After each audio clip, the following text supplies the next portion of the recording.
Once upon a time, in a village of Ohazara Kingdom, found in the western part of Africa, there lived a young lady with her only daughter. Elizabeth was a single mother, who catered for the affair of her only daughter Ada all by herself. Elizabeth's boyfriend David, the father of Ada, had abandoned her when Elizabeth broke the news of her unexpected pregnancy to him. "Go and look for the father of this thing that you are carrying in your womb," he said as she hissed and pushed Elizabeth out of his house. Elizabeth at this point knew that her world has crashed right before her very eyes. She tried to beg her David to accept her and the pregnancy, but nothing changed. "Go and remove that thing. That is the only thing will make me to accept you back to this house." Elizabeth, who is not ready to do the second option, decided to go for the first option when she saw that her boyfriend was not ready to accept his responsibility. She gently packed her small black bag. She covered her hair with her scarf as she opened the sitting room door that was leading to the outside of the compound and left. Since doesn't know anyone in the city except David, she decided to go back to the village. As a pregnant young lady, life in the village was not an easy one for her. She will sat down under a tree in their compound to cry and think about her life. She would remember the sweet words and fake love that David showed to her, until she got pregnant for him. But most times her mother would console her, telling her that everything will be fine. Elizabeth started to work for people in the farm with her mother so that she could see money to feed and take go for antenatal test. When Elizabeth was 6 months gone on her pregnancy journey, she met Olamide, a young man from the western side of Nigeria, who came to visit his relatives. The young man took a special interest on Elizabeth despite her condition. He took good care of Elizabeth by providing for her, took her to hospital by himself for medication, and gave Elizabeth extra money to buy anything that she would need. Infant one would think that Olamide was responsible for Elizabeth's pregnancy, her mother being relieved from the bundle of catering for her pregnant daughter. Thank the gods for bringing Olamide to her family. 3 months later, Elizabeth put to bed and birthed Ada.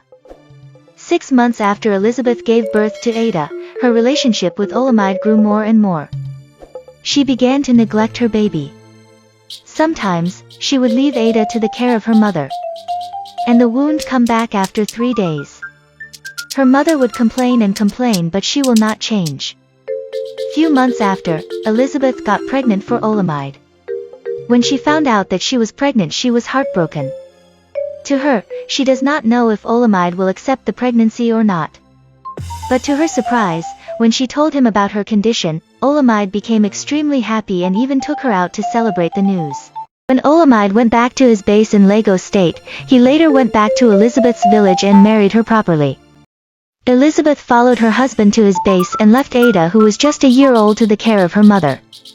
"Please, mother, take care of Ada for me. I will be coming from time to time to see her," she said as she waved a farewell to her mother and left with her husband.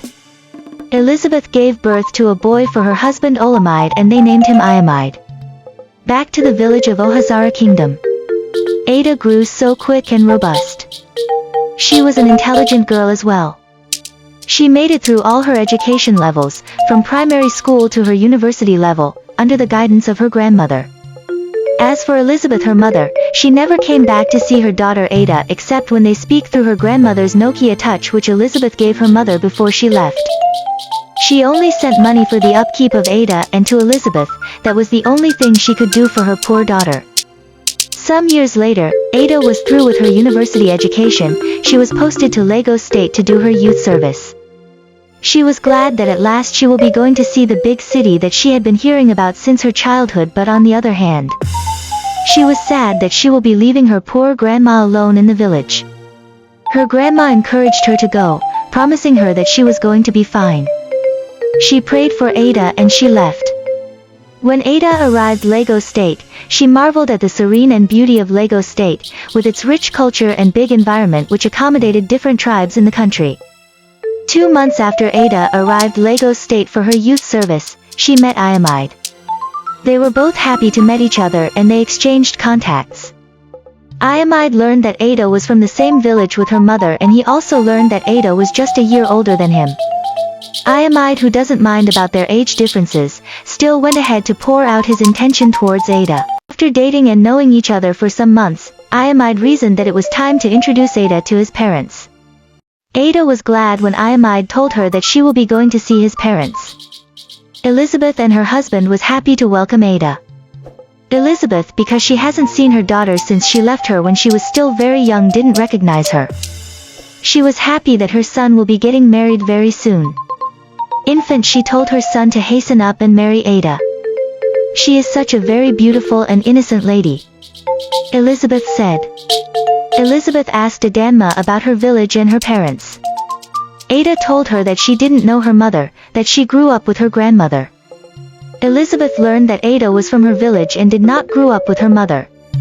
But she never in any way thought that Ada was her own daughter that she abandoned in her village. Few months after, Ada got pregnant for Iamide outside wedlock. When Ada found out that she was pregnant, she was sad and confused. She promised her grandmother that she will not bring shame to her. Infant, she didn't know if she was going to face the same shame and betray that her mother faced when she was pregnant with her. She managed to tell Iamide of her current situation. Iamide was happy and sad at the same time because of his parents. Iamide decided to inform his parents. His parents, especially his mother, was devastated when she heard the news. "What have you done? Iamide, do you want me fellow women in the church to mock me? Or have you forgotten your father's position at his company? And such shouldn't be heard in this family," Elizabeth said. His parents to Iamide to marry Ada before people will find out, especially their church and company people. And because there was no chance for his father to follow his son to Ada's village, they concluded that Iamide and Ada should do their customary wedding first, and when she put to bed, they can go and do their traditional wedding in her village. And that was how Iamide and Ada got married in the court, without knowing that they were siblings. 2 months after their wedding, Elizabeth received a call from her uncle that her mother was dead. The same as Ada, who also got the same information that her grandmother was dead. Ada informed Iamide that she will be traveling to the village and he offered to follow her. They both arrived the village to the surprise of seeing Elizabeth in the village. Elizabeth and Ada were shocked to see each other. That was when Elizabeth knew that Ada was her biological daughter. "I can't believe that I married my own brother," Ada cried. Iamide, who was confused and also irritated for marrying his own sister, managed to console Ada. Ada blamed her mother for everything as she cried and narrated how her grandmother suffered to see her through her education levels when her grandmother phone lost and they couldn't contact her mother again. Elizabeth begged her children for forgiveness, especially Ada, for abandoning her in the village. But the truth is that the deal has already been done, and the only thing Ada and Iamide could do was to go and divorce each other. Because they can't live together as husband and wife now they found out that they are siblings. Moral lesson: doing the right thing first, no matter what it will cost you, is the best.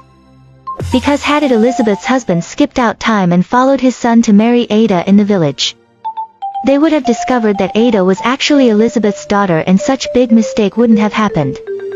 Moral lesson 2. As a single mother, don't abandon your child because you are married to another man. Love and protect your child. Who knows, there are some certain mistakes that can be avoided by doing so. Thanks for watching this interesting story. See you on my next video.